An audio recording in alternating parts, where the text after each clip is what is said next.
Yeah, I just got the YouTube. We are now live. We're going to give everybody a few moments to settle in, but it seems like we have everybody. Leonard may jump in for a few minutes. Lady! But it will be a round table, so please join us on the live chat and pitch in if you got questions. It's going to be a year-end recap. We're going to start with cons, so we'll move on to a couple of other things, maybe last-minute Christmas gifts, media, all of those types of things. Year in review, year coming up. So I might as well, since it's bang on to 1 o'clock, to quote my my illustrious boss, who is not with us today and has kindly let me run the show. It is 1 o'clock, and we might as well just start the show. First off, we've got Michael P., our resident Expanse fan. He also writes for the blog. So how is it going, Michael? Well, good morning. It's going fine with me. How's it going with you guys? Can you hear me all right? We can hear you. So what T-shirt are you modeling for us today? Oh, yes, that's right. Yes. So today, so here we go. This is the Rocinante, the ship, as they say, is Grand Theft. I don't know if you can see this. Grand Theft spaceship. They kind of stole the spaceship from the Martians. So, yeah, that's my T-shirt that I'm modeling today. That's wonderful. And where are you coming to us from? Colorado Springs, Colorado. Very nice. And next up, we have Leanne. She's on. Hi, Leanne. What is your handle on the chat? Just so people, how do you pronounce it? It's Little Red Ruby. Set in a 74. So. Yep. So just so that everybody can put names to faces. And so what T-shirt do you have on for us today? I have on Winter is Coming, but I'm afraid if I lift up, we're going to lose the iPad, but we'll try. Okay. Winter is coming. Not to Austin, but everywhere else. So are you in Austin, Texas? Yes, I'm in Austin, Texas. I live just outside of downtown. That sounds nice. So a little cold, a little warm, a little cold, a little warm.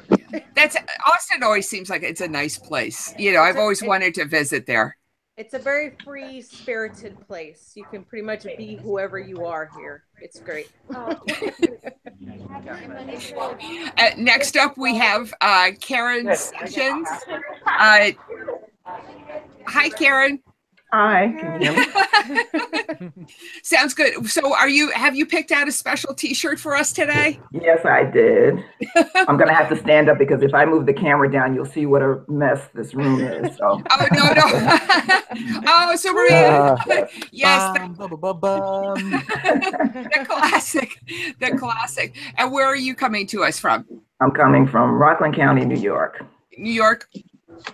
So you've got the New England weather, as do I. Yeah, but you have it worse than I do. Well, I'm Southern New York, so I'm kind of used to it. and here we have Andy. And next we have Andy from the Marvel Report, who has joined us. This is the person that we're going to have to stay on top of because he will take over the entire show if we're not careful. Whoa. I feel offended. No, you don't. I know you better than that. So do you have on, so what are you doing to celebrate this season? Do you have on special geek t-shirts or are you... No, not really. Yeah. No, yeah. I mean, I got the hat. I got the hat that actually fits me. Feels really good about it. But no, I mean, I tend to dress very lazy, I guess. if anything, but yeah, no. I mean, I just wear it regularly. Maybe once in a while I will pull out my Star Labs sweatshirt and just run around in the house or whatever. And be Flash. Yeah. So how is the weather where you're from? It's boring. Yeah. Next week, he's like, What's so funny? oh, just you and your hat. That's all. I'm just giggling at you. I'm just trying to take over the show, you know. Yeah, absolutely, absolutely. And my partner in crime, Aaron, who is joining us from sunny Southern California. How are you, Aaron? I'm good. I'm wearing shorts actually. So. So what shirt are you wearing today in honor of the hangout? My friend Keithan Jones, he's the owner of the comic book publishing company Kid Comics. So I'm wearing this shirt in honor of him and all that he's trying to do. Last week, we went up to LA to do a podcast with some of the fellow LA Black comic book creators who will be participating in Keithan's event this coming February, Black Comics Day 2018. So Kid Comics, go check them out. Sounds good. So that you said that was when is that again? The Black It's Comics February Day? February 17th. It's a Saturday. 17th, just for one day. Yeah, just one day. It's the weekend after Black Panther comes out. Nice. we will get to talking about that movie in a few minutes, because that is definitely on one of my must see movies for 2018. Most definitely. Yeah, absolutely. Well, I would like to just let everybody know that Englishman Leonard has talked about possibly jumping in for a few minutes, so he might get us. He might go to the show, you know. Yeah, he might be able to join us. His surgery went well. Good. Yes. Woo. Yeah, absolutely, positively. He is apparently in a tremendous amount of pain. Oh. So he does keep talking about that, but he also has to work today. Being a freelancer, you know, when there's work, you got to work. But I am remiss. We had a late joiner, Super Cat Chick, Andrea. Hey. Hey. Can you guys hear me? Yes. Yay! Good. Yay! Hi, everybody. Hello. Hi. Oh, And I have my Santa Cat Chick shirt on. nice. I love your shirt. I love the little dot, little colored buttons and so on. Nice. Nice. Cute. How? Where are you from? Kansas City. So are you getting the same kind of weather as Michael is? Kind of coldish? It was 60 on Friday, and we have snow this morning, so it's like bipolar weather. I know the feeling well, being from New England. Yeah, Being so from every New day England. is a surprise. But it's our first snow, and so it's very festive. Oh, that's good. That's good for the holidays. That's good. So Yes. I don't know if Leonard is going to join us. If he does, I do want to just quickly jump to him, just because he's only going to have a couple of minutes. So, Dan Bear, I want to just say hi to the folks who are joining us online. Dan Barry is chatting with us, as is Scott C. and Sarita P. and Andrew English. Merry Christmas, everybody. Hello, Andrew. Hi, guys. And thank you so much for joining us. Andrew Dickinson is also here too. I take it's like herding cats. Yes. Yes, Andrew. Just say the I did not appreciate your comment. I did not appreciate your comment, Dan. I will not take over the show. I can behave. Oh, Andy, I don't believe it for a moment. I don't believe it. And that's why we love having you on, is because you have so much energy. Absolutely. So just to kind of start the show off, I wanted to and Aaron, yeah, just kind of muting Aaron a little bit there. Well, Oh no, she did that. well, he's got a lot of background noise, so that's why we're doing it. I wish he would be able to do it himself, so it would be a little bit more gentle and easier. So looking back, how about we just do a quick look back into top con events for the year. So I could start us all off, or we could go with, how about Andrea, Super Cat Chick? Yes. What was, what was the one standout event for you this past year at conventions? It's gonna sound weird, but probably the Mr. Robot party at New York Comic-Con was. Oh yes, me too. Oh man, they blew that out of the like. That was so amazing. Of anything, that's my number one.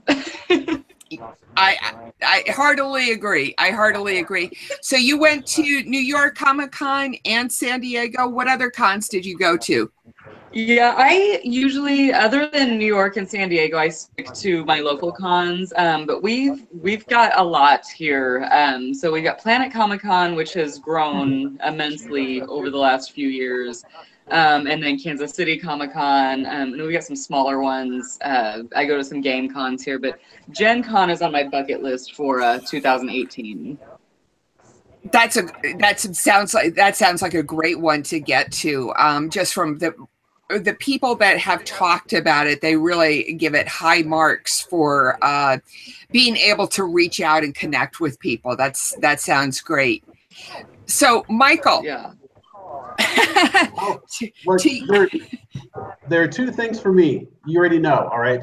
For me, I did a fan panel at Denver Comic-Con for The Expanse, and we actually got one of the stars from the show to do us a video intro. The guy who plays Alex, the pilot.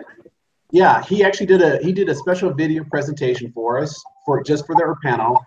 And at Fan Expo Canada, I actually did a set visit on the Expanse.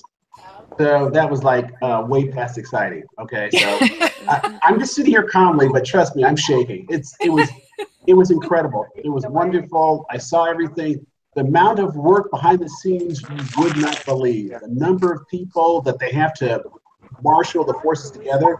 It's incredible. It's truly, truly incredible. And it was so much fun.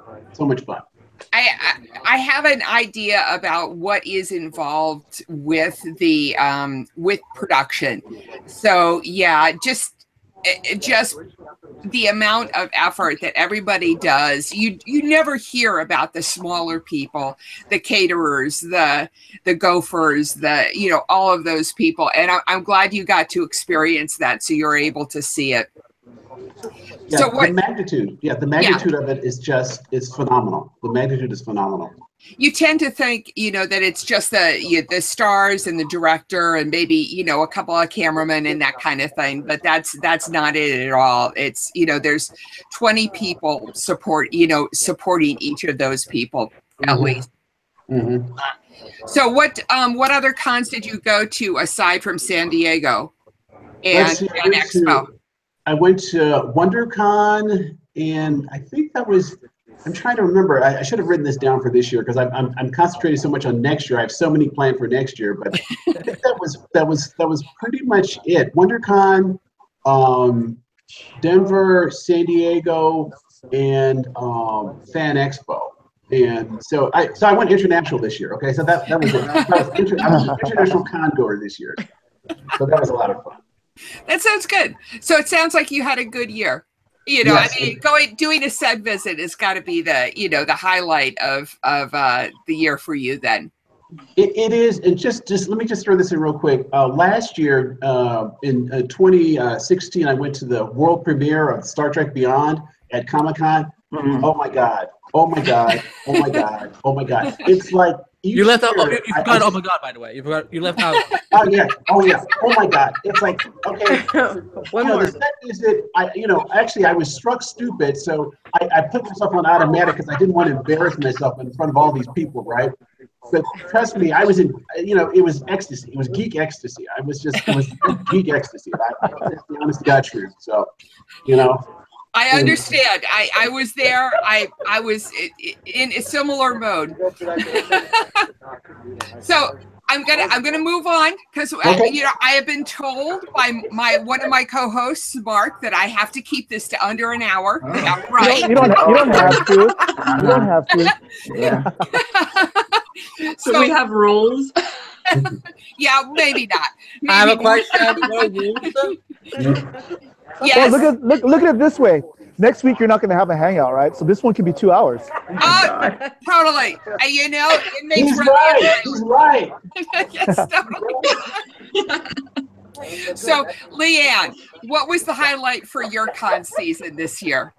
Well, San Diego was pretty much our big con that we did this year because I had surgery twice this year, so it kind of knocked me out of a couple of local, because we usually go to San Japan and Dallas Fan Expo and the one in Houston. And so, but we unfortunately kind of got knocked out for everything this year.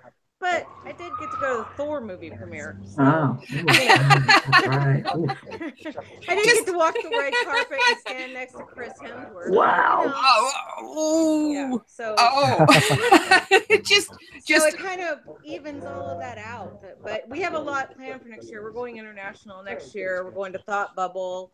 We're talking about maybe going to Thought yeah. Bubble. That's awesome. Yeah, that's the one I've been wanting to go to for a long time, and so it's kind of on the hit list for next year. So you're gonna get with Leonard? Yes, I have to try to. Good. Well, no, and plan on definitely his neck of the woods, so it's definitely in his backyard. So yeah. Well, and try to set it up so that you can be there for the Sunday, you know, late afternoon Sunday show, so that you can do the hangout. Absolutely, that would be great. Absolutely, fun. I so much fun. I am officially inviting you onto the hangout, unbeknownst to Leonard. Absolutely. Yeah, that's the one big one we've been looking at, trying to make sure we go to this year. Is really, you know, and then New York. We're gonna try for New York this year, and then a couple other ones because we got more open space this year. But right. Yeah. Well, hopefully you won't have the same surgeries and all of that. You know that. I hope not. Yeah, absolutely. Not again. One thing I will say to everybody who's thinking about going to New York is Airbnb. Book a place. Try and book a place on across the river in Union City, and there's a shuttle bus that runs over to New York. It runs 24/7. Every 2 or 3 minutes. It's absolutely the easiest, cheapest place to stay. I booked a place last year over in Union City, and I think I paid $700 for a 3-bedroom apartment, and so it broke. Yeah, so that's amazing. So we ended up spending like $250 per person for the whole vacation in New York City. That's in New Jersey? It was in Jersey. Yeah. Union City, Weehawken, you know, right on the other side of the tunnel. Yeah. And there's this little jitney shuttle bus that takes you right into Port Authority. So if anybody is thinking about New York Comic-Con, I absolutely recommend booking now through Airbnb. Nice. So speaking of Karen, what was your highlights for this past con year? Well, I feel like a slacker because the only ones I've been to were San Diego and New York, and New York is easy for me, obviously. But I'll say San Diego. Love San Diego. Always have a blast. And some of the best panel was the Legion panel that I went to. Oh yeah, it was great. That was a great panel. I especially loved to see the reaction of the actors when they were coming on stage, and they were surprised when they heard the cheers and applause from the audience. I especially love to see that reaction. So that was really cool.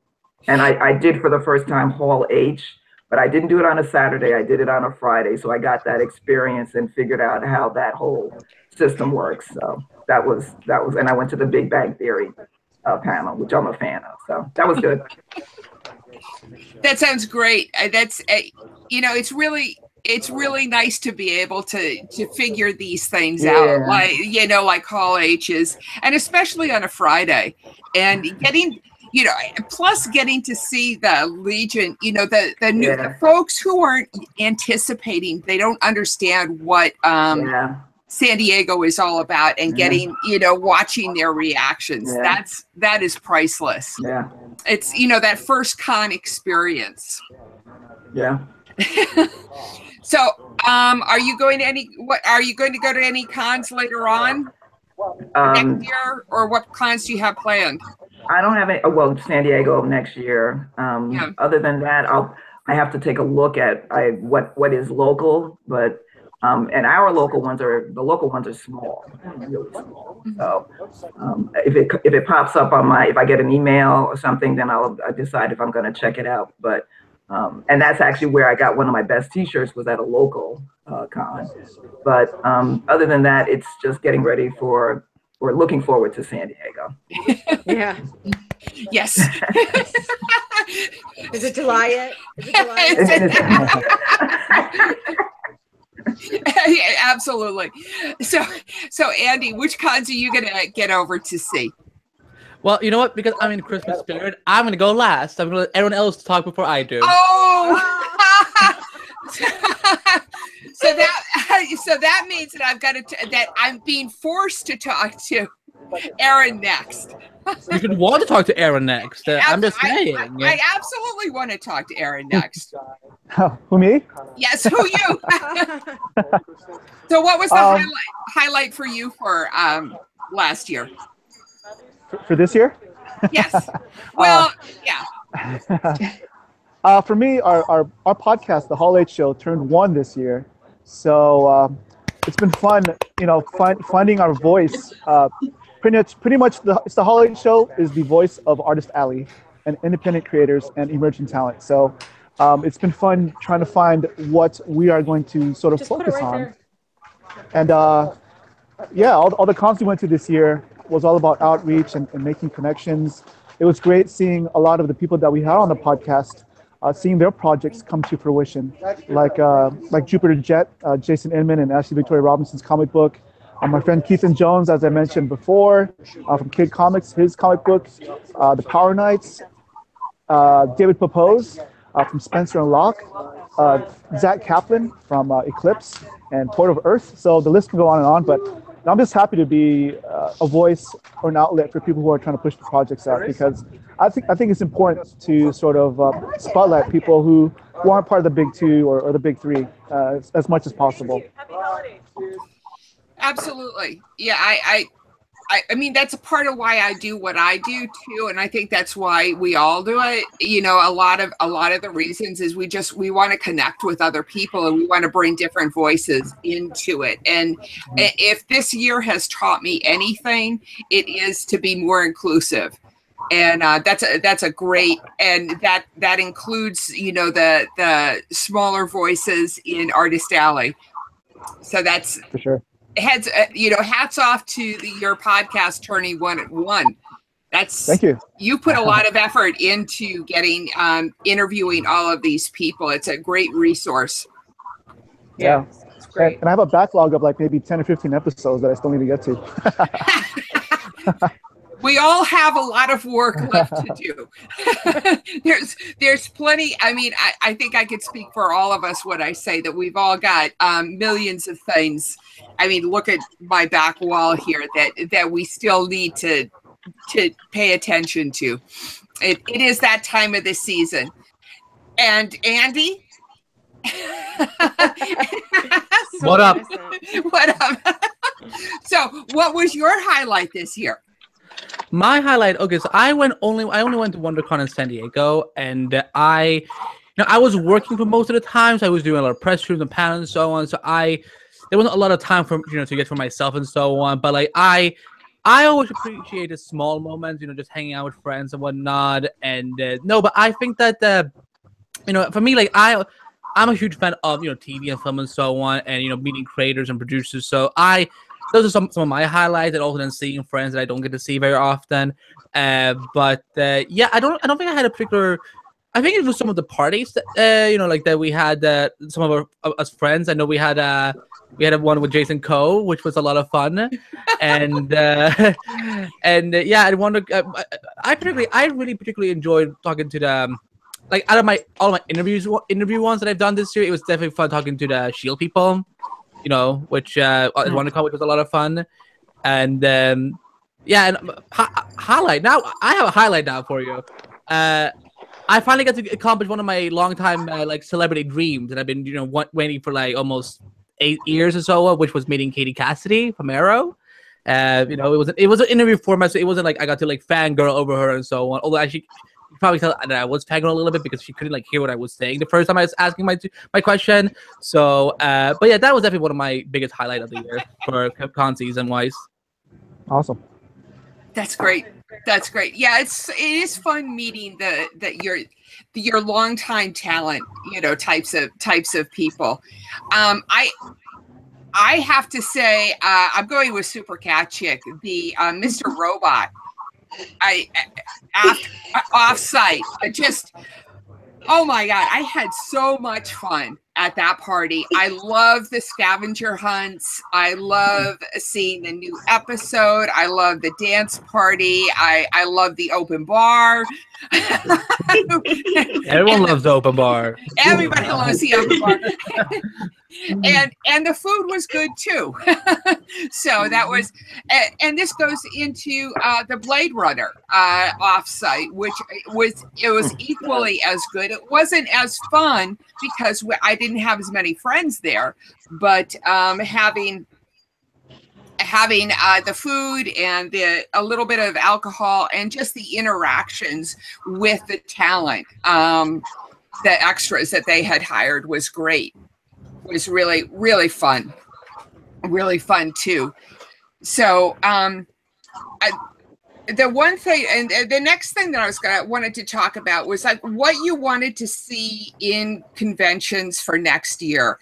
Like one of, in addition to those offsite highlights that I liked, the other thing I liked was a convention at one of the panels at New York Comic-Con with John Byrne and Walt Simonson. It was the smaller panels, those medium-sized panels, and I was wondering that I would love to see more of those intimate not one-on-one or one-on-two conversations with people. I find Frank Miller and his artist who's working on, I believe, the Batman. Oh my God, if I've gotten it wrong, I probably have gotten it wrong. Your reaction, you're like, it's like, well, who knows? But it's those one-on-one conversations, and I would love to see more of those. Is there anything that you would like conventions to do more of? And has anybody had a thought? I mean, obviously we have. Oh, I never showed everybody my T-shirt. Okay, I'm going to be like Alyssa's shiny puppy here, shiny squirrel. Okay, so I have. Well, I can. I'm now host today, so I've got my Rebel Alliance shirt on. Wow! Yes, Cool. That's a nice one. In honor of Star Wars Celebration. So I, had to pick out my particular shirt. But the point that I'm trying to make is that, it's those smaller shows like Rogue One didn't really fit into the canon of Star Wars, but I still appreciated it. So I'm wondering if other people had something that they wanted to see more of at conventions. Michael, you've got your hand. You know what I'm missing? The conversations for a cause. Remember those? Those things were absolutely awesome. They're wonderful. Yes. They were unscripted. You could ask questions. We need to have that back again. That kind of intimate setting where they were comfortable. Everybody was comfortable. We miss. I know you guys. I know I totally miss those, and we need to have those come back. Can I ask? They were wonderful. Can I ask what that was? Because I don't think I know about that one. All right, conversation for a cause at Nerd HQ. Back when we had Nerd HQ, they had a very small, intimate setting where Zach would invite the stars from like your favorite shows, and they would show up there, and it was a room about at most 300 people, right? Even less than that, right? When you guys agreed? Yeah, less. It was probably about 200. Yeah, maybe it was very intimate, and you could ask. I mean, they didn't necessarily pre-screen all your questions. I mean, people were really respectful, so they asked reasonable type questions. But it was just a lot of fun. They all seemed to be having a really good time. And it was just wonderful, and it was a great thing because they raised money for the for their charity, Yeah, and it's like, why would you stop that? That was just, it was incredible. So that's my thing. I think it was the cost. The reason why he stopped it, it was costing a lot more than what that they were making from what a friend who volunteers or had volunteered with them was saying, that their overhead was starting to become a lot more. But they had a lot of corporate sponsorship, so I don't know where the money was draining off to, but well, I'm not sure exactly what's going on, because I thought they made quite a bit of money for the Operation Smile for quite a few years, so I don't know. Well, yeah, but in Leanne too, the other issue was we actually a friend and I actually had a chance to chat with him a little bit behind the scenes, and we were talking to Zach and his operations manager, if you will, and our whole point to him, considering it's for a charity, why not? You could raise the price of those tickets. I mean, honestly, $25 for that was not bad. And I mean, come on, we paid $30. Yeah, I would pay 35 to tell you the truth. So yeah. I mean, some of those interviews I would have paid 40 for, because having that close and being able to sit right there in front of them, and being so close and asking questions, it was great. I love those interviews. So it was our favorites. Yeah, and for charity, I mean, my whole thing too is for charity. So yeah, you could up the price on that. So and the stars, they would show up there. I know they showed up there for free. So I don't know. I mean, the Nerd HQ had another issue with their finances, and that's a whole nother story. But I mean, as the listeners, I know a few of the people behind the scenes, at the venue and stuff like that too. So I'm not so sure what's going on there. I think it's way more complicated. But I don't think it's a bad thing that he went with Sci-Fi Channel, and I'm hoping that Sci-Fi Channel will help finance that in the future, because they're already paying for the venue. So why not bring back that that whole Conversations for a Cause? Yeah. Yeah. And the question I have is, do you think that this is something that CCI could do within the convention center? Or maybe in one of their offsites? I think it gets really complicated when CCI gets involved, because there's that whole issue with the contracts with the studios and blah blah blah. I think that would complicate it more. I don't know for a fact, but you like you said before, the behind the scenes stuff, it gets really kind of hinky when when they're being brought there and when they show up and how much time they have to spend. It's like. So I think that they did that Conversations because I personally, from what I could tell, they did that as a favor to Zach Levi. All the people who showed up there. That's the feeling I got. They did it as a personal favor to him. Well, it also may be that they wanted to promote their charity. Yes. So if CCI, for example, and I'm just pulling a venue out of my hat, at the library, could say, we're going to have this intimate one-on-one conversation with this star, and all the tickets will be this amount of money, and set it up like Nerd HQ, and all of the profit would go towards this person's charity, and that's what the conversation will be geared towards. Do you think something that CCI could actually do something like that? I think they can do a lot of things. My take on it is, I don't know if I get the feeling they're kind of getting overwhelmed now with everything that's going on. I mean, because I've worked, I volunteered before, and I've worked behind the scenes, and and I got to tell you, they're bursting at the seams. I mean, just the insanity behind the scenes. The small part I saw. Right. Oh my God, it was you guys was a little scary. Remember. Honestly, it was a little scary. Leanne wants to talk. You got to remember, they're also a nonprofit, and so you get into really bad water. I worked for a nonprofit for a long time, worked for the government. You're really getting into touchy waters when you start asking one charity to do work for another charity. There's a lot of red tape and a lot of issues with that. So they have to probably be really careful about stuff like that. They can lose their status, quite easily by messing around. That's a good point. It looks like you're funneling one pile of money from one charity to another charity, so it's not usually kosher. Right. No, that makes sense. That makes sense. And that's a great point. Thank you. Thank you for bringing that up. Is there anything that you would like to see, Leanne, at conventions? I just want more. I want to be able to get everywhere. You know, it's difficult for me to get everywhere.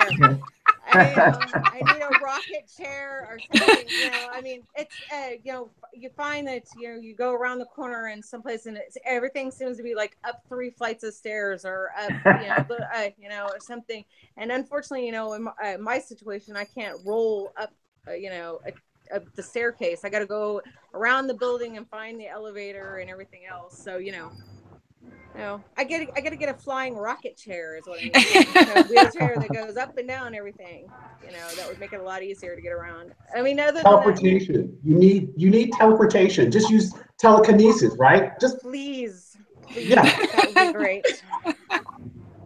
Is there any chance that you may be a little bit more mobile this next year? I'm hoping so, but not as much as I really wanted to. I mean, I had cancer in my back, but I got hit by a drunk driver at the same time. Goodness. So, wow, it kind of ruined a lot of things. Yeah. Yeah. So unfortunately, some of things are probably never going to work, even with all the physical therapy I've been doing this last year. It's just, I don't think it's going to ever happen again at this point, but I'm fine with that. I'm good. I got wheels now. I can go pretty fast. I know my daughter was like so mad at me because I would take off and she'd be like, wait, slow down. It's like, I think I finally got this down. It took me a little while, but I think I finally... other than that, I just would like to see just a little more access. Sometimes maybe when they change something around, like venue wise or room wise, just a little ahead of time, I would like to know so that way I can plan to find the elevator and stuff like that. But other than that, San Diego's the best about getting around.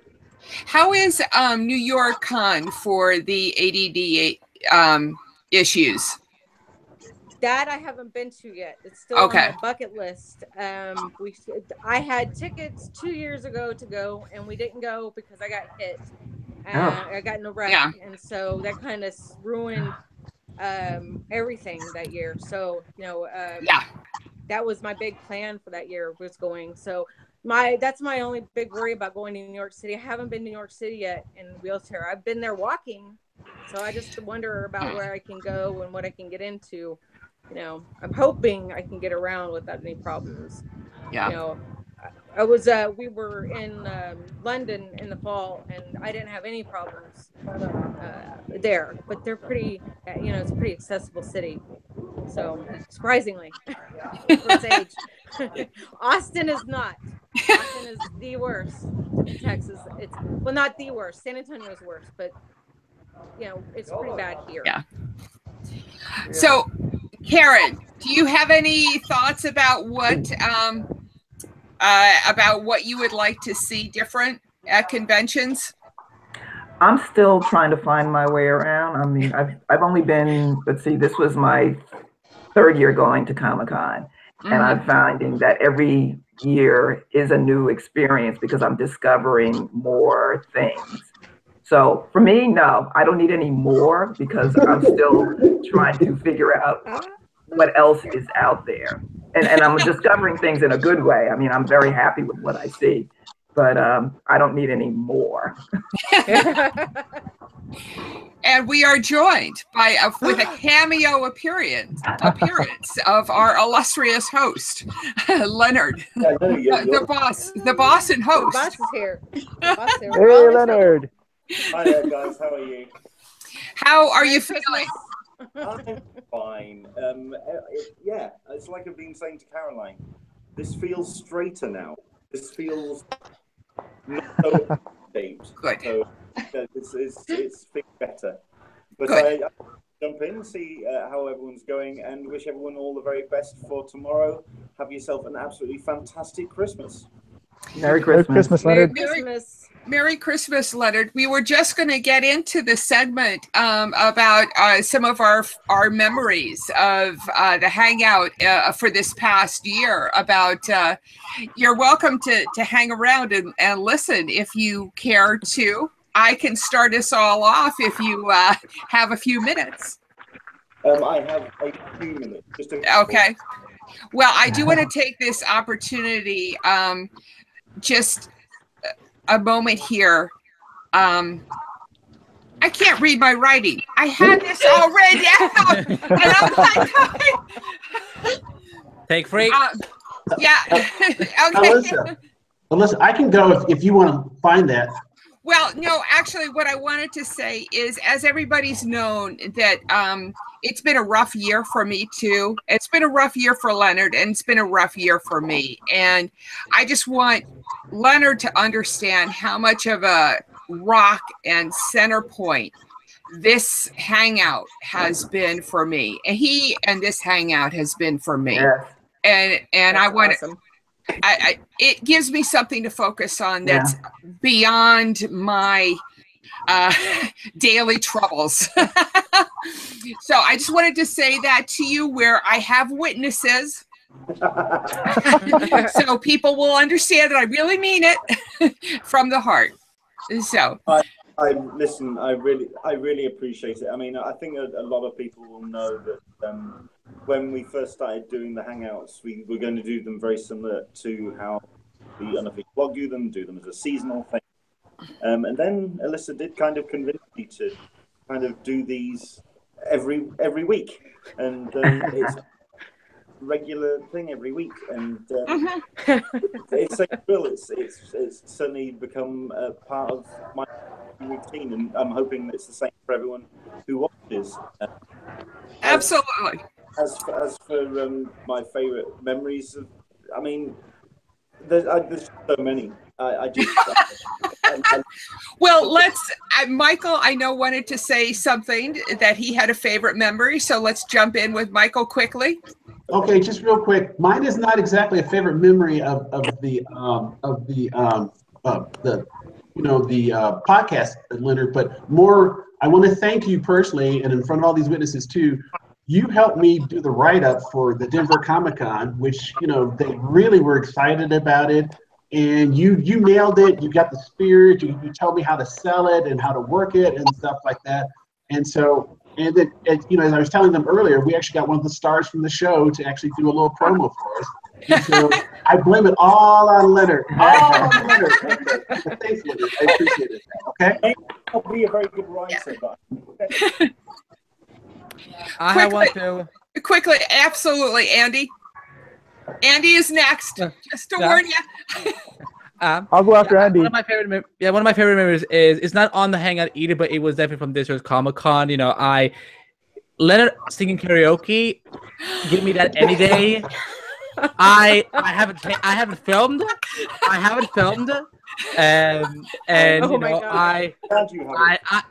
Yeah, I mean, Leonard and I, we have. I mean, he has signed a contract that I get to release it anytime I want to. So, you started when you were like not paying attention. I just had signed this here, so but that was just magical because I'm like, he got some tunes, yo, and like I remember just standing there with my camera. I'm like, it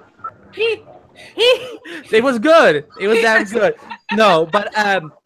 No, but seriously, I will say this, just not to put Leonard on the spot or anything like that, but he is, as one of my favorite people in, this kind of geek culture and so on. It's I love I love how much I got to connect more with him this year, and he, not to go too deep into it, but Leonard was there for me at a very rough part during Comic-Con, and it just shows that we're familia, and so I think everything you do with the Hangout, you and Alyssa, what you guys do is phenomenal, and I don't think Comic-Con would be the same without you guys. So because when you guys started getting emotional, I'm like, they all better not be about to, now they're gonna end this, because I'm like, no, I'm not gonna accept that.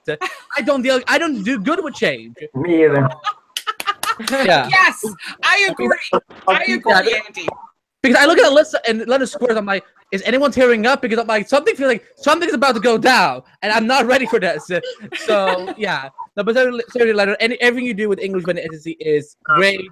Never stop doing it, and never stop being the great person you are. And but be more careful with you, because I don't want to see you in a cast next year.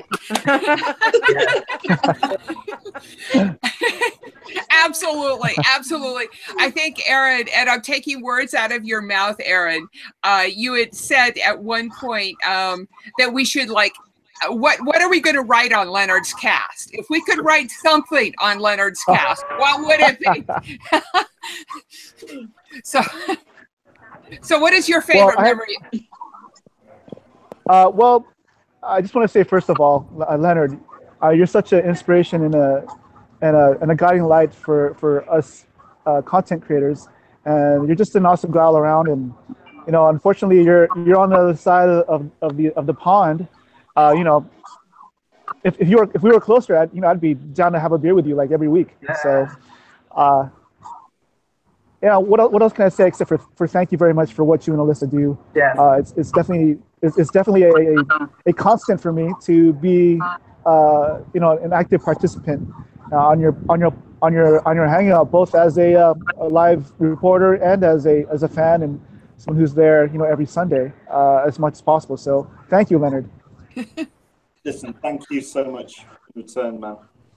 Yeah. Do you have to? Are you crying, boy? Are you crying? Do you have to go? Are you? Do you have a few minutes? Yeah, I do. Oh, okay. Well, can you say Super Cat Chick wants to say something? I think. Okay. Yeah, just you're gonna have to bear with us. Okay. These hangouts, it definitely gives me some time on Sunday to just be with people who are as weird as I am, and I appreciate it so much. Yes, and I don't my friends what are you doing? I'm like, no, I can't do anything during this time to this time on Sunday because I have my people that I have to get online and be with, and this is important. So thank you, Leonard, for doing this because it's amazing. Oh, that's wonderful. Yes, I got to go hang with my people. Totally, I get it. Yes. One more. One more here. Absolutely, Leanne. One more, Leonard. Thank you. Hi, Since we've met, you've been a great friend. Thank you for bringing me on the show the first time after Thor and everything. I love Sundays are my favorite days now because, like Cat Chick said, we get to sit and be with other nerds. It's great. Other people like us. So it's all good. Thank you. Thank you. Get better. Get better. Karen, would you like to say something? I just want to say, for me, I have to leave church early to participate, and I did that today. Just so you know, this is how much I was looking forward to this, and when I do miss a hangout, I'm very upset. There's sometimes I can't leave church, but thanks you guys, thanks Leonard for doing this, and I want to thank Alyssa as well for the buying groups, because that has been my savior. So thank you. I appreciate that, Karen. Thank you. Absolutely. Well, Leonard, I hope that we haven't kept you. I have one last thing to say. Oh, absolutely, Andy. One more time. If I could sign anything on your cast, Leonard, it'll be 2 hashtags. Hashtag you were right. Hashtag Inhumans did suck. Oh my God. That's perfect. Yes. The Inhumans. Everybody. True. So true. Wow. Big group hugs, Leonard. Hugs.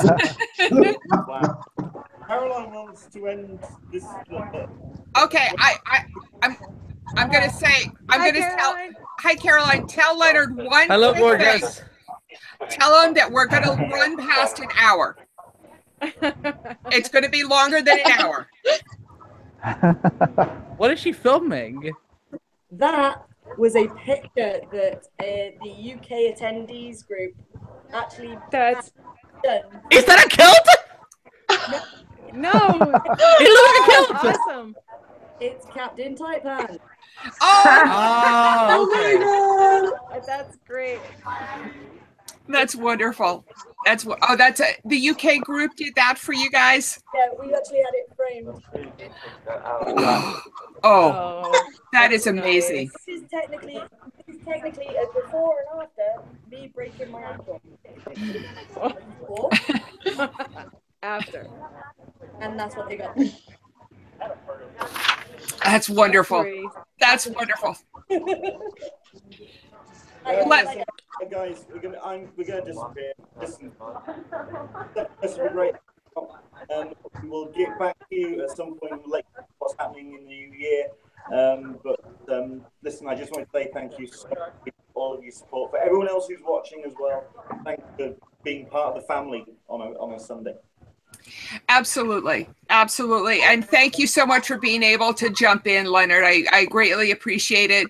And a huge thanks out to Aaron for coming up with this idea for the segment. It was brilliant. Thank you, Aaron.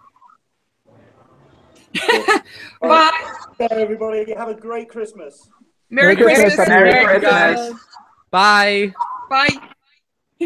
See, I'm going to hang him up. There we go. Yay. Oh, that was nice. You scared me to death.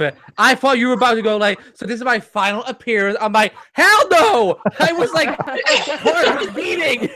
I was like, I cannot deal with this. It is not my intention to do that at all. My intention is to keep this going for as long as you know that the group is together, the group of people, because I really, as I think Super Cat Chick said, Andrea said earlier, it's in Karen's session, everybody said that this is our Sunday. You know, it's where we get to hang out with our people, and you know, and I think that's the idea of coming on and doing the show with everybody. And personally, I want to do this more often, with Leonard managing it, though. Absolutely, because we're not even halfway through the list yet, and it's already 10 minutes of 2. And here we thought Andy was going to take over the show, and no, you're absolutely right. I was needlessly concerned. So we've gotten through Leonard, and let Leonard know how much we appreciate what he's done. Does anybody have any last minute Christmas ideas for the geek in their life? Like, you know, a $20 thing. I'll go first. I just, you know, I got like bags of pistachios for a couple of stocking stuffers for people. I'm just talking about, you know, casual little friends, like you're going over to a party, you know, it's instead of a bottle of wine, you know, a bag of nuts, because most of my friends are a little nuts, you know. Then also, you know, well, yeah, you know, you had to do it. I had to do it. What? Another thing is, if you're by a craft store, one of these kind of things for people, you know, just to, you know, if you need another little $20, $30 gift for somebody, these are great. That's perfect. Oh, they carry. Yeah, that's great. That's and they come, you know, they come in large sizes. Don't get the 11 by 17 one. Get the larger one. So that's that seems to be good. That it's easier for the artwork, you know, so you don't get, it doesn't get too tight. Anybody have any other little, you know, little stuff that you're speaking of artwork? Think, if you have a friend who doesn't own a single Funko figure, I think you should get something like that. Yep. Because I finally got to pop I my buy everyone pops because I'm a fanatic. That's good. That's good. I finally lost my Funko Cherry this year. Oh my god! What did you get? Yeah, and I got two Black Bolt Pop Funkos. The one with the yellow, the light and black, and then the blue and black. So I regret it now being my first one because the show sucked. But you know, I mean, it happens. But yeah, I'm definitely gonna crack open some more Pop Funkos next year, especially if the rumors are true that Smallville is getting some Funkos of their own. Aaron, anything from you, Karen? Oh yeah, if you follow artists online, like yesterday, I went to a pop-up store that Patrick Ballesteros did here in San Diego, So I picked up some, some artwork that I'm going to be handing off as gifts. So keep track of the artists that you follow, because they may have some signings or some, like a pop-up store that they may be doing to pick up some artwork for last-minute gifts. That's great. My dad does little artworks that's about, this big, and just hands them out. And those would be great for a show. I'm not sure if somebody has the show broadcast and is listening to it, but I'm hearing an echo. If everybody could turn off if they're listening to it and another one, that would be great. It ain't me. Okay. I hear an echo. Yeah. Just trying to track down these voices. Karen, Leanne, Andrea, any little things? My cousin bought me this. It's a Star Wars puzzle. And this is the cousin that I took to the very first to Star Wars: A New Hope, the very first year. She was like I'm still the adult, and she was a teenager at the time, and she bought me this for Christmas last year. And her sister bought me a Harry Potter calendar, so I love those would be really cool as well. Those are both nice, and they stay with you. You know, you actually do use them. It's not just a thing that you put up on the wall.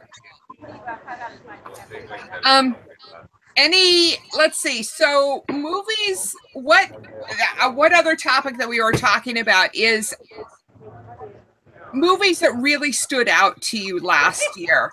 Like, for example, I was thinking about the 2017 movies, and yes, we could get into the awards and all of that sort of stuff, but I'm thinking more along the lines of which one spoke to you. I mean, obviously Wonder Woman spoke to me. Being of the female gender, and liking to see the stronger women on screen, but I also enjoyed Logan. Were there other movies that people enjoyed? Andrea? Get Out was my favorite movie of the year, like hands down. I can't say enough good things. Yeah, I didn't see that one. You got to see that. Is it a comedy? Oh my God! Oh no! I think it's a documentary.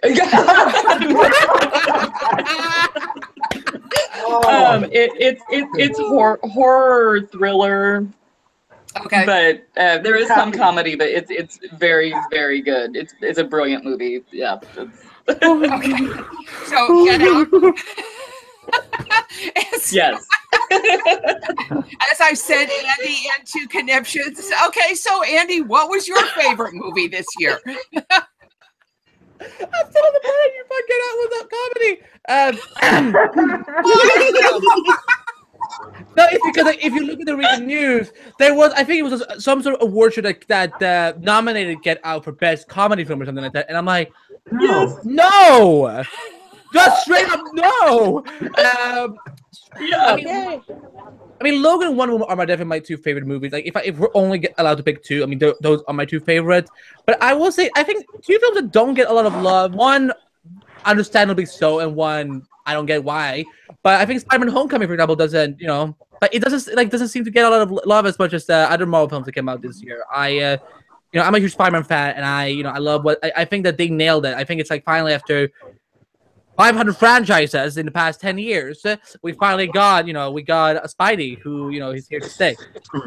No pun intended. And then the film that I feel doesn't get a lot of love, that I do understand why they don't get a lot of love, is Justice League.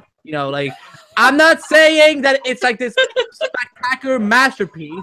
Wonder Woman is definitely the best DC film of the whole year, but Justice League is like, it's not like a big piece of trash or anything like that. So, yeah, I mean, those are the two films that I kind of feel like needs to get some extra love. I still haven't seen Spider-Man: Homecoming, so that's yeah, I know I'm delinquent. In my movie watching. What can I say?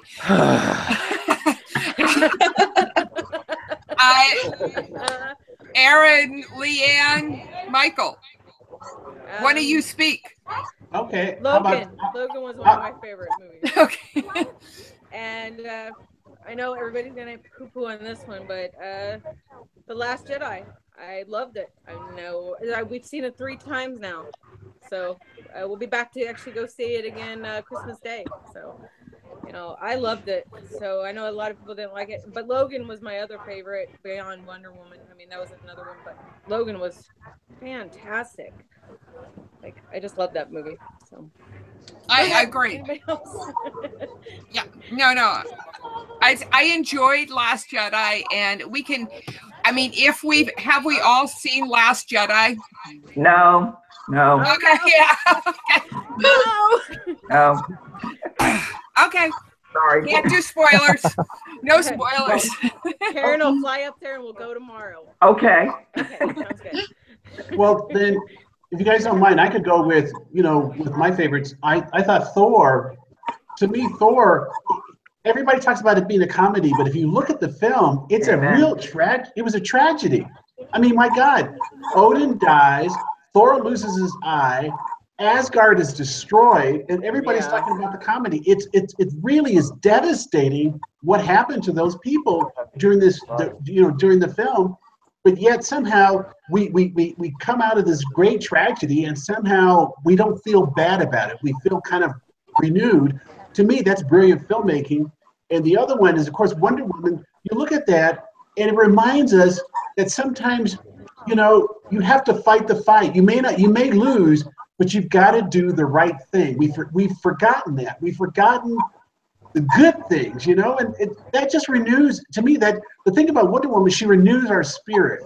She reminds us that we have to do the good things in life, that we have to, even if we can't win, we still have to fight that fight. And to me, that's just amazing. Yeah. So those are my 2 favorite films. Yep. Can I just respond to the thing we're going for? Because I totally get where you're coming from. I think the problem is why I don't think of it as a comedy, but but the thing is, all Marvel films from the MCU is sort of like, it's almost like a dramedy in many ways, because there is a lot of jokes. Let's not lie to ourselves. But I think the reason why people maybe didn't take the death, the death of Asgard as hard is because we didn't lose any of the big characters that much. We lost what are they called? The free ones, like the trio that are always together. Fandro, those guys, Fandro, and those guys, yeah. So but it's we didn't, like I said, but we didn't. And Odin, I think we all knew he was gonna die in this, and I think I haven't grown an attachment to him, so it was for me I couldn't take the whole stakes part as seriously, because I'm like, well, we didn't really lose anyone. I mean, poor 64 lost an eye, but it's like, I mean, he still got his abs. So it's like, he'll be fine. I mean, we know there's tons of characters in this universe that has eye patches. He'll be fine. It's all right. That's an excellent segue into the 2018 movies I'm looking forward to. Aquaman. Segue. Speaking of apps, Jason Momoa. Oh yeah. Well, see, I think that's more Momoa Man than Aquaman. Yeah. Hold on now. Aquaman has always been sexy, but Momoa just made it sexier. Yeah, absolutely. But I jumped the gun. Karen, what movies? I'll agree with Michael about Thor Ragnarok. Wonder Woman was wonderful, but I want to go to a movie that I'm sorry I didn't see in the theater, and that was Ant-Man. Ant-Man has been showing on FX, and I'm mad at myself that I didn't go see it when it was in the theater, because I thought it was hysterical, and it was a great movie. So I'm looking forward to the sequel. Yeah. I guess before we move on, I'd just like to add, I think Wonder Woman is this generation's Richard Donner's Superman, in terms of the impact on our culture. And in light of Jack Kirby's centennial, I'm glad a lot of the Kirby references made it into Ragnarok. And lastly, Logan, of course, was such a good movie to sort of end, I guess, Hugh Jackman's run. So yeah, those were all good. Yeah. No, I have to agree with you, Aaron, about Wonder Woman. I mean, yes, the cinema was great, but I think it was an excellent precursor to some of the Me Too movements that we're seeing. And I can only hope that what's going to happen with Black Panther it is going to be as a sea change next year. I'm really hoping. Hope so.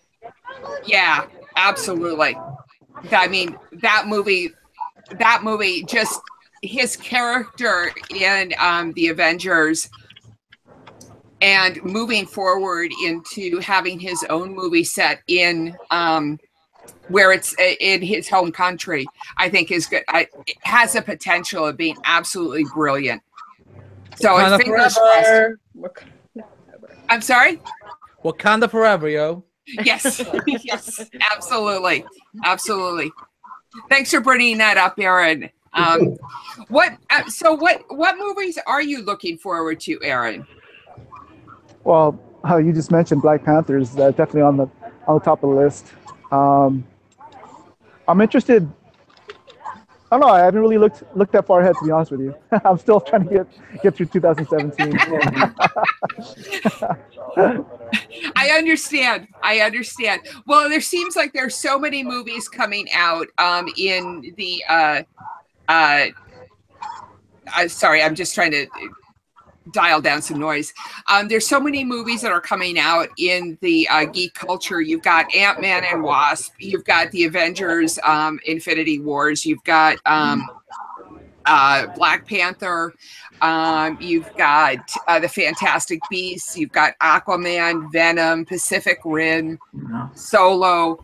It's just Ready Player One. Ready Player One. Yeah. Absolutely. Yes. I mean, there's Ocean's He lives down the 8. street for me. The author. Ernie Klein lives right down the street from me. So I see his car like almost every day. Ernie Klein, the author of Ready Player One, lives like I'm probably around about 2 blocks away from me. Can't wait for that. Yeah, that sounds. It sounds like it's going to be. That one sounds good. There seems like there are so many really, really good movies coming out next year that have the potential, at least, to bring in these fantastical twists that expand our mind in the sci-fi way. That I'm really just looking forward to. Anything else that people are looking forward to specifically?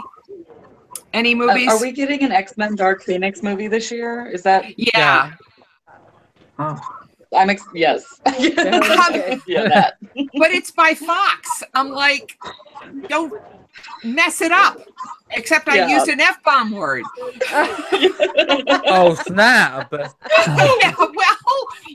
Yeah, I said it without saying it because, well, I grew up, that was, the Dark Phoenix character was the first female character that really kind of was badass in comics. And, yes, you had the Wasp and you had Invisible, but they were more, invisibility, not, raw power like Dark Phoenix. Yeah. So, yes, I know.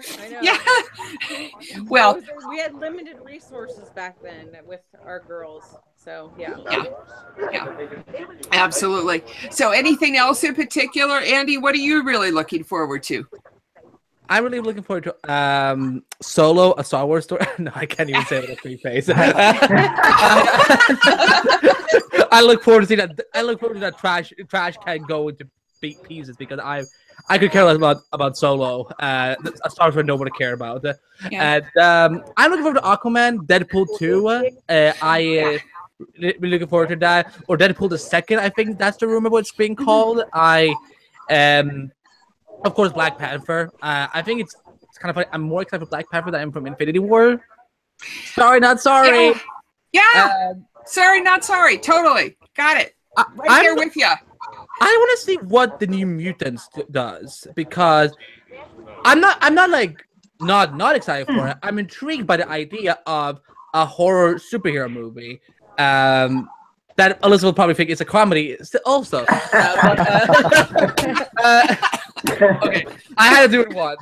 But I also really want to see what they do with Ant-Man and the Wasp. I didn't like the first one. I thought it was kind of like, I think Ant-Man is better as a supporting character, and I don't like the fact that Ant-Man pushed Captain Marvel back in the release schedule. So, but I definitely want to see what they do with that. But then also there's Venom. I'm like, look, this thing doesn't make sense at all, but Tom Hardy makes sense, so I will go see it. There should be no logic with this film, but anything about Tom Hardy does. So but it has an amazing cast. So I'm like, I kind of want to see what they do. Yep. No, I was looking. Go ahead. I guess when it comes to Infinity War, in light of the whole Disney Fox thing, I'm hoping, and I threw it out there on social media, that the Silver Surfer is the hero of Infinity War. I guess it's too late at this point because they've already filmed that. Yeah. I don't know. Well, I'm just. That's just my dream. Dreams are not allowed. I'm kidding. Hey, I'm looking forward to Aquaman, a DC movie that I never look forward to DC movies. But yes, I'm looking forward to that one. I'm hoping it's good. What can I say? But maybe I'll go see a DC movie this year besides Wonder Woman. Yeah, absolutely. Absolutely. One movie that I is not quite on our geek radar, but I was really interested in, and I'm not a big fan of the horror movies, was Annihilation. It's coming out in February. It's with Natalie Portman is in it, and I'm just trying to dial the sound back. Natalie Portman is in it. It's about this area, this growing area, kind of like an under the dome that's growing, that people can't see in, and this military group, and she's part of it, goes into this area, and it's rather horror related, but it looks like it's an all female cast, or mostly female cast, so in a more military situation, and I'm not quite sure of the premise of it, but it sounds intriguing to me personally, so I think I'm probably going to end up going and seeing it. The characterizations, and it looks like there's a lot of good female roles, so I'm looking forward to that one, just as on the Wonder Woman vein. So that Alyssa? Yes. I have a question. I know we're talking about next year, but one of the things I forgot to mention for this year, and it just actually came out, and I don't know if anybody else has watched it. The critics just panned this thing like crazy, but it was Bright. The movie that's on Netflix. I enjoyed it. I was excited when I'm watching it, and I had a good time. I did. I just enjoyed myself. It was fun. So I'm just throwing that out. No, one of the things that I heard about Bright was that the critics are panning it because it changes the it changes how movies are released. So the big companies don't like it not being released into movie theaters. It was released onto Netflix. So that's why they're suggesting that all of the media-based critics are panning the movie because they don't want to see that format go forward. I have not seen it. It's fun. It's fantastic. It's fun. It is so much fun.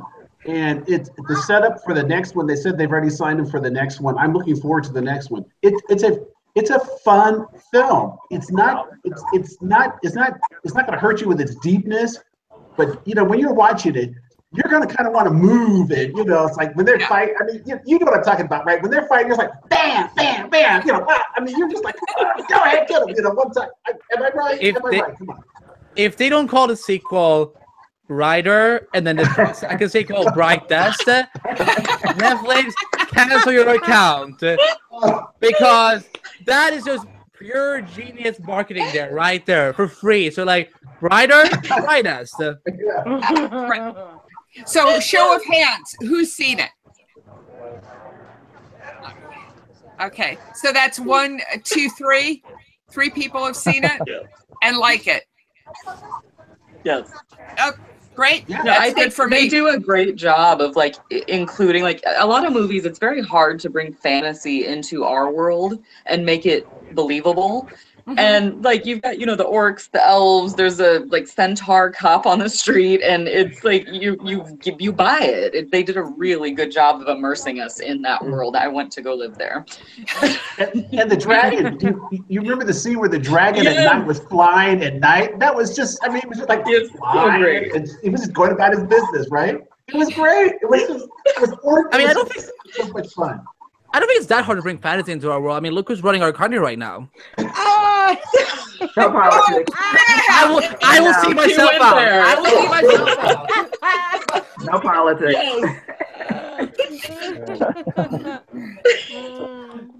Okay, that's for our personal handles. Okay, I know. This is we're doing our. I know. I'm professional kidding. stuff. I'm kidding. Ish. Okay. Moving on. So, what TV shows, you know, kind of carrying this out? Like, what Netflix shows that dropped this year did you guys really stood out for you guys? Ooh, I think Mindhunters was pretty good for me. Mm-hmm. It's David Fincher's program, and you know, I've always had a crush on Anna Torv from Fringe, so I was glad to have her see her on that show. That makes it. I've heard a lot of good things about that show. I heard a blurb about it a while ago, and it seemed like it might be a little bit too slow. A little, but you know, it's a David Fincher paced movie for sure. You know, but once you get into the characters and the subject matter is, I mean, the subject matter is pretty dark, but the characterization and the character development is pretty strong, and I think that'll help carry you through the series. Mm-hmm. And you know, another show that I watch, I'm a big fan of, is Mind of a Chef. It's produced by 0 Point Media, Anthony Bourdain's production company, and this season featured Danny Bowen, and I think he has a pretty interesting story. He has a Korean background, but he grew up in sort of like the Midwest. He was adopted, so it's kind of seeing what he went through to sort of find himself as a chef and as a person. Mm-hmm. So it's a really well done TV show, and it's streaming on Facebook. So you know, go check it out. Yeah. Yeah. As everybody knows, I dropped Netflix and doing the Hulu shows right now. So, Karen, Leanne, we haven't heard from you guys in a while. Well, I'm actually pleasantly surprised with Happy. I'm really enjoying it. It's just like so crazy out there. I love the comics anyways, but you know, just actually seeing what they're putting on the screen is it's kind of like with Preacher. It's one of those things where I'm really enjoying seeing that wacky stuff actually come out of the comic books and beyond the TV. I never thought my whole life I'd see comic books like that turned into a TV. Never. I mean, that doesn't happen. So that's great. Yeah, I'm looking forward also to The Boys. It's supposed to be done. Another Garth Ennis comic book is supposed to be done by Seth Rogen on Amazon. So I'm looking forward to that. Interesting. You know, yeah, that's supposed to be sometime in the spring, I think. So that's a great comic book series. Like the whole, I got my daughter even reading that at one point. I mean, it's a little dirty, but she's 17, so you know. Yeah, that's old enough. It's old enough. Believe me. Yeah, absolutely. I know. I have to say, I'll second Happy. Preacher. It's crazy. It's crazy. Yeah, that was my reaction to it. I'm not watching a lot of television these days, but that one just keeps hitting me out of left field, which is great, and I really kind of need that. It keeps me on my toes. Preacher is going to be doing a marathon along with Into the Badlands. Okay. They're going to be alternating, and I think it's on one of like AMC.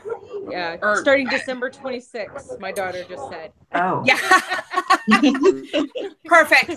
Yeah, they're alternating. Like I think Preacher is on at night, and Into the Badlands is during the daytime or nighttime, something like that. But if you haven't caught up on Into the Badlands, that's one of the really nice fight sequences. Speaking of Into the Badlands, yes, Michael, you can talk to that one.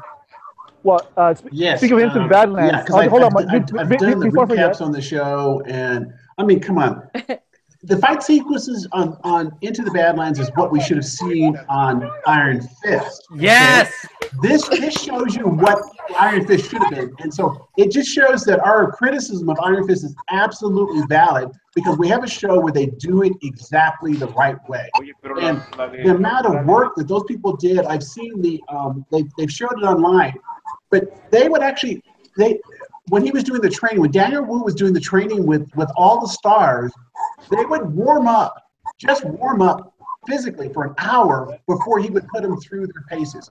I mean, I don't know if you guys have done, well, Aaron, you go to the gym, you do all this stuff. An hour is the maximum I can do, and they were just warming up. So I mean, they were just amazing. And so, but just real quick, Travelers, the show from Canada that's on Netflix, is going to be their second season. Is be coming out next week. And Future Man. Did anybody else see Future Man? My God, that thing is hilarious. Oh Lord, it's like my friends came over and watched it. We're laughing out loud. Just laughing out loud is so ridiculous. And Josh Hutcherson, who honestly I didn't like him at all in the Hunger Games. In fact, I thought it was poor with this cast. In this role, he owns the role. He owns that role. He plays that role perfectly. You believe that he's this kid that's just lost. I mean, he's just way in it, so far over his head. So but next year too, don't forget we've got the Philip K. Dick series that's coming up. I can't remember what the name of it is. It's Electric Dreams. Yes. Oh my God, that is so excellent. Okay, so. I mean, television, between the movies and television, we're not going to have a life. I don't know. Are we going to be able to do anything besides go to the movie and watch television? Because these shows are so good. We're going to be able to go to cons still, so I'm going to say. Go to cons. Yeah, go to cons and watch TV. That's all. Absolutely. I had 3 new favorites from this year. One being Riverdale CW. That's how I got into Archie comics. I'm addicted to that show. I think my parents are getting tired of me like playing the theme song over and over again in my room. But you know, they just gotta live with it. No, but Riverdale, like it, because I cover so much of the DC and Marvel shows and so on that it was nice to go into Archie and like because I usually have to be the one that like tells everyone about the Easter eggs and all the nonsense. But for once, I could go in as just a casual viewer, and that show is crazy on every good level at all. Anyone who calls it like it's a fine piece of trash, I'm like, catch me outside and we will see how you feel then. They have so many great twists and turns. The women really get to like. There's a lot of female empowerment on that show, especially this season. Like, there's been a lot of like, I mean, given recent events in the entertainment industry, there's some they touch upon on that. The other one being Runaways on Hulu. Like, yes, I'm like, I binged the first 3 episodes, and I'm like, why did I not get into this sooner? Everyone's like, Andy, Runaways is amazing. I'm like, yeah, I will read it when I get into it. And I see the show, I'm like, this is amazing. Like, why has no one ever told me about this? And it just sucks that we only have a few more episodes left in season 1, but I'm sure we will get a season 2 announcement. Like, before, I mean, how does Hulu do season renewals? Like, do they, when they get to the season finale, is that when they announce the renewal, or like do they do it like much later? Because I don't have to wait too long. Yeah, I don't know. I'm not sure, but I can't see that it won't be renewed given all of the positive feedback, and especially with Handmaid's Tale being so well received. I can't see that they won't renew that one, because I agree. I'm not a huge fan of the teen angst movie, but this one does teen angst so that we can all believe in it without it being just, made up. Oh, I'm not going to be with you because your hair is brown. Well, comics are like that's what they do in the CW. Alyssa. Hulu, it's like it's more grounded in reality, I guess. I don't know. The third one being my last one for this year is The Gifted, which I feel a lot of people are not giving a lot of attention to. I think Gifted is really well made, and I'm sure it's gonna get a second season as well. But yeah, The Gifted it's making me care a little bit more about the X-Men. I mean, I like the movies, but it's like this show is like it makes me invest more in the mutant stuff and whatnot. So I am. The people get a chance to binge during the hiatus and so on, because it's really good. I watched the first episode. I've got to go back and watch the rest of it for some reason. I don't know why I didn't keep up with it. I think I got distracted with Ghosted for some reason, which is another one of my favorites. Ghosted and Ghost Wars. I'm watching right now. Yeah. I'm all about the ghosts. All about the ghosts. Absolutely. I love that. Go ahead. Oh, I'm looking forward to the second season of Legion. Because I became a fan by accident. It was just the first night it came on. We had a snowstorm coming the next day, so I was able to stay up a little later because I was working from, I didn't have to go into the office. I could work from home. So that I got hooked, and I don't watch a lot. I mean, because there's so much, as Michael said, there's so much TV. I had to figure out what I can really fit into my life, and I got hooked. I got hooked on Legion, so I'm really looking forward to that second season. Yeah, it's brilliant. It's brilliant. Love it. I like what television is doing by pushing the boundaries. You know, with Happy and Legion. And, all of these shows, it's not your standard. I mean, I enjoy Ghosted. That's more traditional in its plot line, unlike Happy and Legion, which tend to be a little bit more out there. Of course. So anything else people are looking forward to? I mean, tomorrow night we've got a new Doctor Who. Are people going to be watching that? Yes. The new Doctor. Yes. a new Doctor. I'm clear not excited at all, just so you know. Yeah, just Oh, before I forget, I was watching a trailer for Tomb Raider, and I noticed that Daniel Wu and the guy that plays his sidekick are in Tomb Raider. So. Oh. Nice. I hadn't seen them in that. I have to look for it. Yeah. Hey, Aaron? Do you get over-the-air network stuff, or do you just do Netflix? I have Netflix. I think I have Hulu. And I'm on Amazon too. I think I have Hulu. I think. What am I paying for this year? I know. I need to look at my expenses this year, and maybe. Nice. I think I'm having. Yeah. Okay. We're just moving on. Listen, we're going to talk about what shows we're looking forward to in next year as well.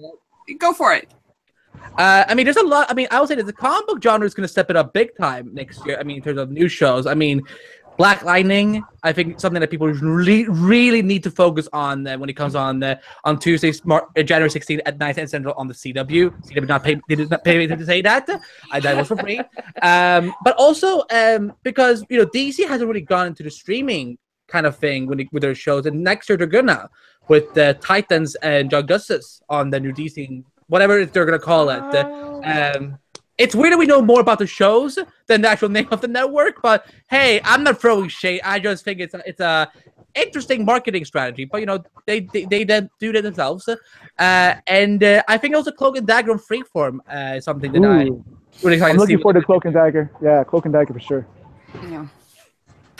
So there's a lot of great comic book shows coming out next year that I hope. I think it's not too. I mean, look, I love my DC shows on the CW and whatnot, but I think it's gonna push those shows to try and maybe step it up a little bit or so, because I think what you guys were just saying, that television has really, they're not afraid of pushing the boundaries, and I think the CW has, they still haven't gotten there yet, but maybe Black Lightning will be their first forte into it. Mm-hmm. So I looking forward to see what they will do with that, and of course talk to me about anything about Titan. That will go on for like 3 hours. So. Well, Freeform has done some interesting things over the holidays, and I really am looking forward to seeing where they go with it, moving forward, because they had a great amount of Christmas shows, and so it would be nice to see what they do with Cloak and Dagger. I'm looking forward to that one. I've forgotten to write down my picks for TV shows next year. I am going to say that I am planning on watching a couple of marathons and taping a couple of marathons. Yes, I just showed my age. Taping? Yes. What's that? I don't know. It's kind of like those coasters that you used to have to insert into your computer, that are now just really nice coasters. I am looking forward to they're doing a Jurassic Park marathon on a couple of different channels that I'm looking forward to. Jurassic Park 3, underrated movie with teeth. I'm just, for some reason that just attracts me. I love those movies with teeth, which is probably why I like that Natalie Portman movie, Annihilation, because it does have creatures with a lot of teeth in it too. So that's one of them. I'm also looking forward to Into the Badlands. Black Mirror is coming up this week too. Anybody else a Black Mirror fan? Are you guys all caught up in it? Not caught up. I haven't started. It's one of those ones where you write it down and say, I'm going to start this, and then there's so much stuff on. So hopefully over Christmas break, hopefully. I know Leonard is looking forward to that. So he'll be doing, I'm sure he'll be talking about it when we come back on the air later on. Futurama is also doing a pretty, a marathon on the Sci-Fi Channel. I'm also, never having watched Godfather, the Godfather movies, I'm going to watch those too, because I am hopelessly behind. Also, I'm right there with you. Yeah. You haven't seen those either? I will admit that there's a lot of movies I haven't seen, like Rosa Park, and Yep. My mom was overprotective. I didn't get to see. I saw Star Wars when I was 18. Yep. Oh my Don't God. judge me. I thought I was bad about not letting my son, who is now 18, not watch The Walking Dead until he was like 13. Okay. You take it to a whole nother level. Oh, if you listen to, we have a game on the Flash podcast where every week my host will play this game. Let's see what classic movie Andy hasn't seen and just embarrass him. Nice.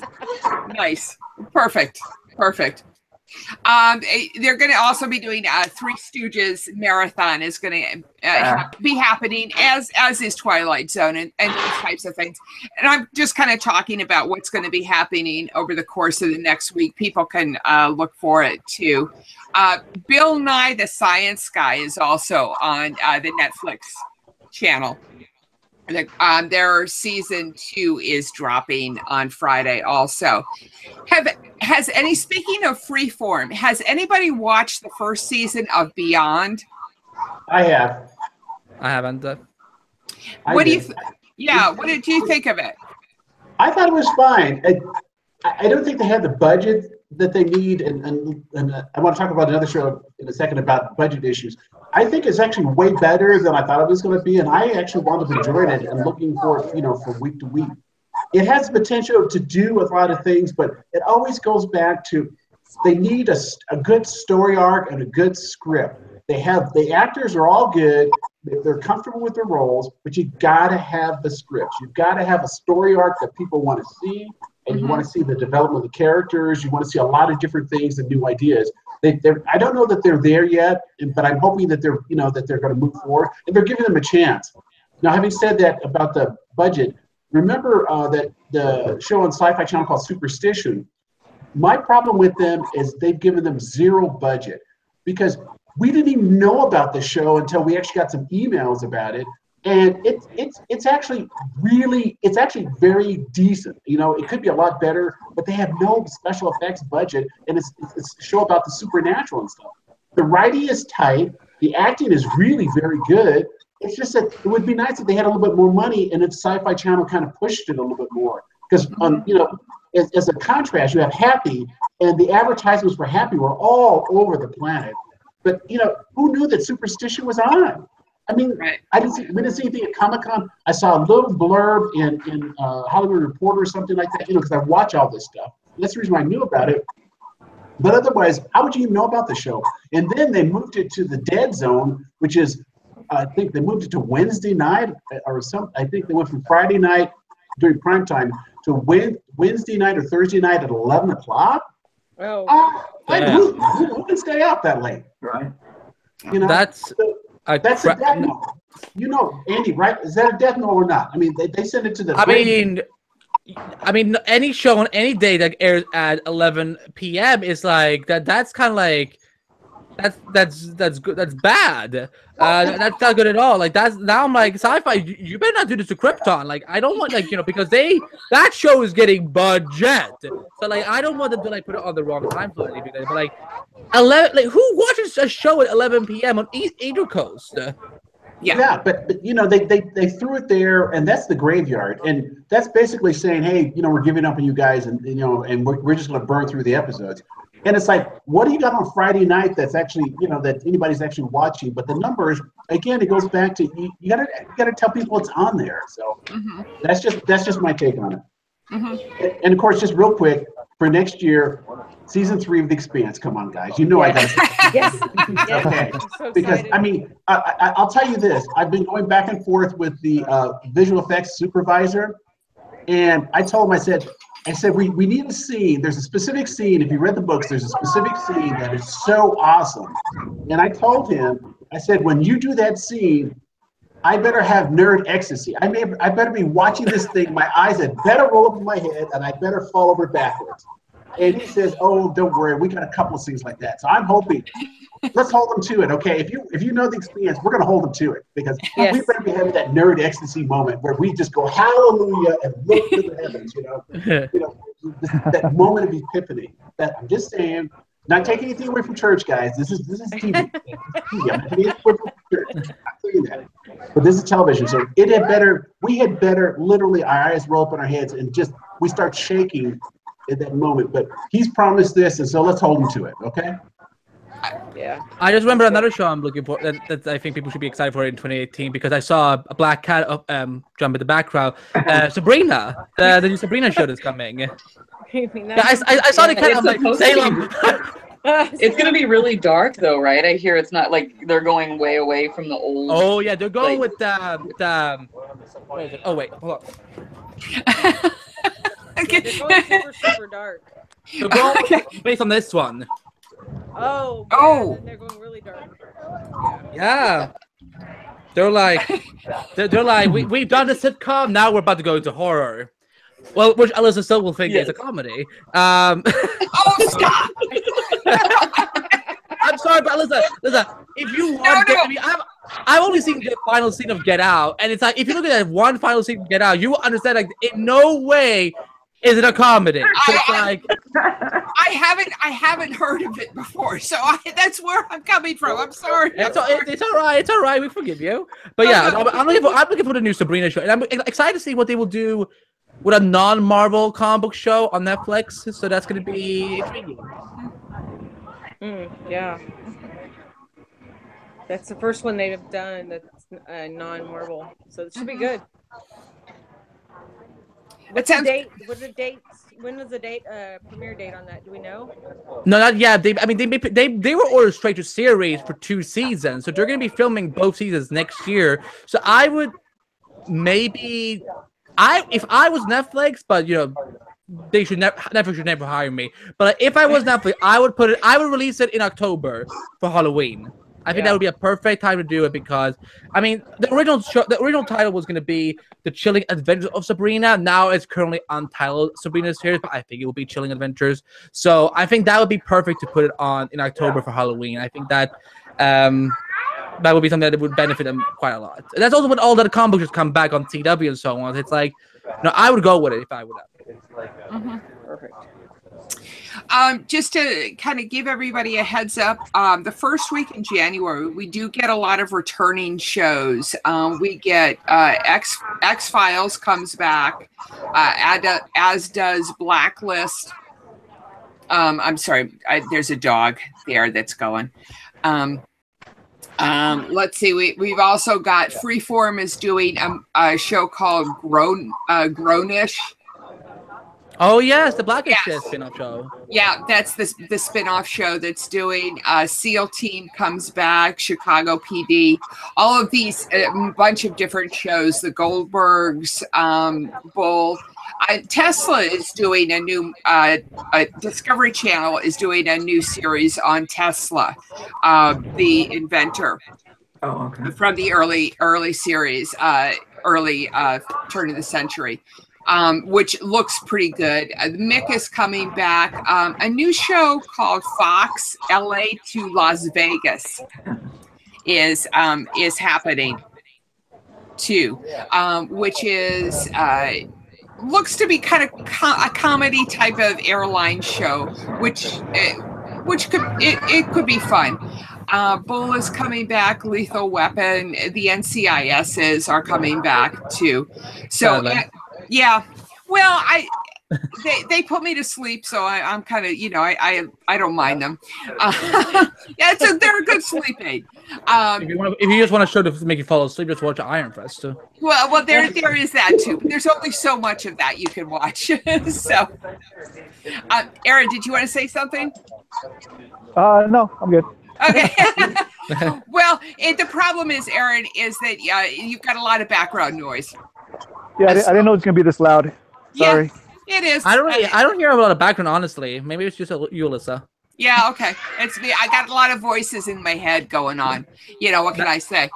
Out of context, that line can be so misunderstood. Just saying. Absolutely, I know. I was giving you room to hang yourself, Andy. Marvel Agents of S.H.I.E.L.D. is coming back too. Has anybody been watching that? I have. Like it. I love it. This season is so much better than last season so far. Oh, I love season 4. I thought season 4 was the best season of the show. It was good. That was much better than the season before. But I'm just saying, I like this one a lot better so far. Right, it's yeah, that's good. I'm enjoying it. Yeah. So that's kind of, I just wanted to kind of give everybody a heads up on what's happening for the next couple of weeks, so people would get in. Set up their machines and all of that sort of stuff, because it's hectic, and tomorrow is Christmas and all of that sort of stuff. We are not going to be doing a hangout next week. We will return January 7th. I'm not sure what Leonard has planned after these past 2 weeks. I'm kind of going to leave it all up to him. He may end up doing the same type of show again, or he may end up having a special guest on. I don't know. So unless there's anything else people would like to talk about, I'm gonna start that. Karen has something. I want to give a shout out to Andrew English, because he always says hello to me whenever I get onto the Hangout. So I just want to give Andrew a shout out. Hello. Absolutely. We have not we have not had a lot of conversation on the Hangout, on the live chat. I think a lot of us who normally contribute are on the Hangouts this time. So Scott C, Dan Barry, Andrew Dickinson were all talking before. Andrew English. Oh, and here I am. I missed everybody. I'm sorry, guys. I didn't see a lot of that. I'm going to have to go through a few of these comments because I did not see these comments. I'm sorry, they didn't come through. Andrew English said, UK, we're 6 months behind. I'm thinking that must be about one of the television shows that they're talking about. And Andrew English says to Karen, I think you're welcome. So Sarita Alyssa. P says The Shape of Water. I've heard that is supposed to be a really good show, movie. A lot of people have talked about it. Andrew English, Agents of S.H.I.E.L.D. Absolutely. Owen Mason, a new watcher, is saying a big fan of Black Mirror, which makes a lot of sense. Hi, Andy. You're posting on the chat too, huh? Yeah, but everyone else was. Yeah, well, absolutely. Why am I the one getting called out? well, because Yeah, I Alyssa. missed it all. Why didn't you guys tell me other people were posting? It was. Because you're the moderator. Oh, well, you can tell me stuff too. So, anyway, so let's go down the line, and people can say where they can find you. And let's start with Super Cat Chick, Andrea. I am Super Cat Chick on all of the things. Super Cat Chick with a K. But yeah, Twitter, Instagram, all that good stuff. I don't Instagram much, but yeah, I don't. I have to say thank you so much, Andrea, just as a personal thing. Andrea and I met up at the second open bar of a night at New York Comic-Con, where I was a little inebriated that night. You were. So she got me into a Lyft, an Uber, where I was able to find Brooklyn and CBS, who was equally as inebriated as I was. So I just personal thank you out. I wanted to say that to you, Super Cat Chick. Thank you. You're welcome. That was a fun night. It was a fun night. Michael P, where can people find you? Okay, I'm on Facebook with my name Michael P, but on Twitter at Mickle P, MICLPEA on Twitter, and then of course I'm on the forum. I do articles on the forum too, so you can find me there on Friends of CC, Friends of Comic-Con. Yes, thank you, and thank you so much for all of your help with the blog. I do appreciate it, and just talking me through some of we did a couple of episodes with a couple of articles on what was that show that we were working on together there with the mystical, not the magicians, Genera Chronicles. I do appreciate that. So Leanne, where can people find you? Mainly on Twitter, just because I don't hang out on Facebook too often. So, but Little Red Ruby at 74, and then you also can find me on the forum too. So I'm same name on the forum. I'm same name everywhere. So thank you. Name forever. So yeah. Yeah, no. Thank you so much for that. It is so confusing for me. I have a problem. Well, people know I have a problem with names already, but in addition to not having people having different names, it really just kind of throws me. Yeah, understandable. Yeah. Are you going to be going to any more premieres this year that you know about? So far, not right now. We haven't heard anything yet, but just Thor was. I mean, I'd love to get that invitation to Black Panther. I volunteer as tribute. If I go this time, you can go with me. So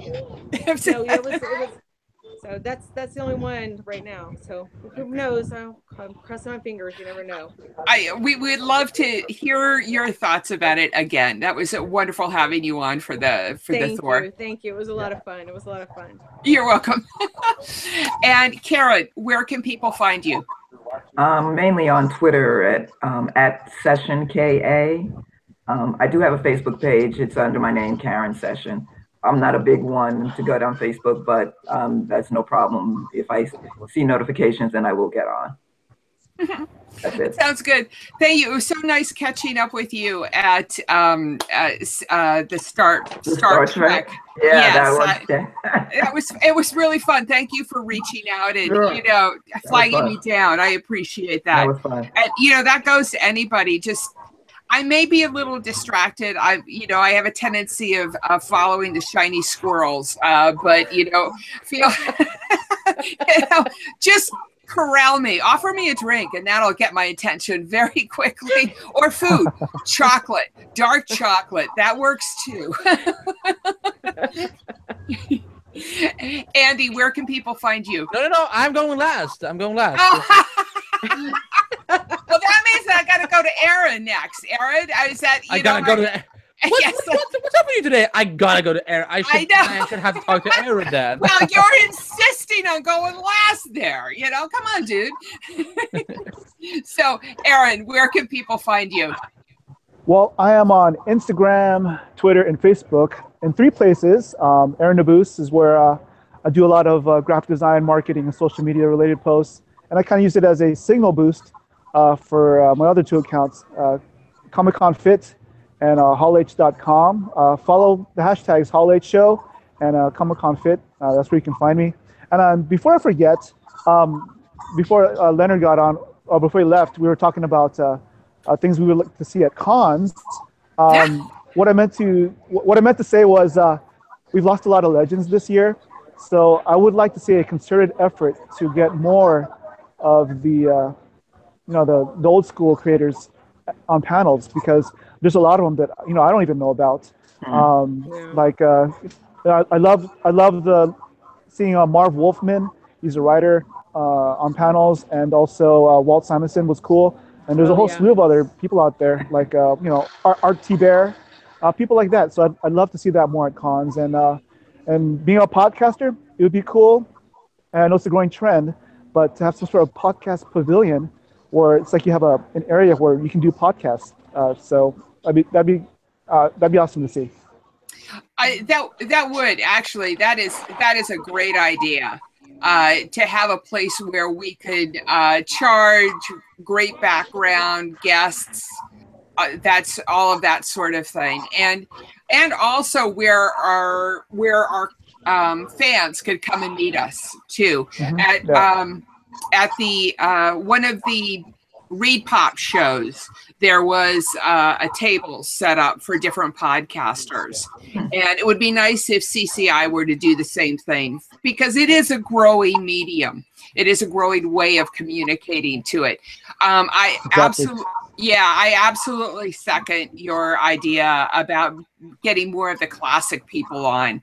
The old school, the 70s and 80s writers that are still around. Well, Alyssa, going back to that, what you're just saying, what Aaron just said too, is that at Talkback Comic-Con next year, I think that's something that should be brought up about putting that area aside for the podcast, because there's so many people doing that, and you don't want to stop in the middle of traffic and drop, because God knows the traffic is so bad already. And the other issue too is, I don't know, maybe we should all write DC and Marvel to bring these people back, because as a general rule, they all worked for those 2 organizations before they all went off to someplace else. And so it seems to me it's in their best interest to have panels where, the small rooms where they bring these old artists back, where we actually have a chance to talk to artists and writers, from the day before they pass away and stuff. So I think that's an excellent idea. Absolutely. I mean, that was the highlight for me in terms of panels. That was one of the highlights that I had, was that John Byrne, Walt Simonson panel at New York Comic-Con, and there was a few others at New York and at San Diego also that just were intimate, and you got a sense of Jack Kirby's work, and you got a sense of being there, and it was very nice. I appreciate it. So Aaron, I think that that's a great suggestion. Yes, and I will just do a quick shout out for Comic-Con Fit, Aaron. Well, as we go into, because I've been terrible about it this past few weeks, and Aaron has not been. He's been nudging me and all of that sort of stuff, but I've kind of no holiday game challenge. Yes. The sucky thing is that my birthday got thrown into the middle of it. I'm a Christmas baby, so a Christmas kid. So I've got another holiday on top of all of it. and that one just kind of wrecked it all for me. But we got 2 more days of festivities and then back on it. Are you going to be doing anything for January in terms of some sort of motivation for us slackers? I'll think about it, but we'll see. But most definitely, yes. Okay. Aaron and I had also talked about doing maybe a couple of shows about food. Low calorie, good, nutritious, low calorie food. We'd also talked about doing something maybe in terms of biological factors, thyroids, and the like that may inhibit our weight loss. So stay tuned for those types of things. I'm sure he's going to come up with a bunch of other ideas for stuff that he does too. So, Andy, since you wanted to go last, yeah, where can people find you? I can wait. I can be patient. Yeah. Listeners, everyone can find me on my public social media pages: Facebook, Twitter, Instagram, all at and we're back. We're back to spelled BHBAKHT, and they can find me at places like TV Fanatic. I run the Marvel Report. I host the Flash podcast and the Titles podcast, and I also run the entire DC podcast network. But just go to my Twitter page; you can find links to all of them there in my bio. So, on the Marvel Report, that's usually where I link to you, and I'm able to find all of your.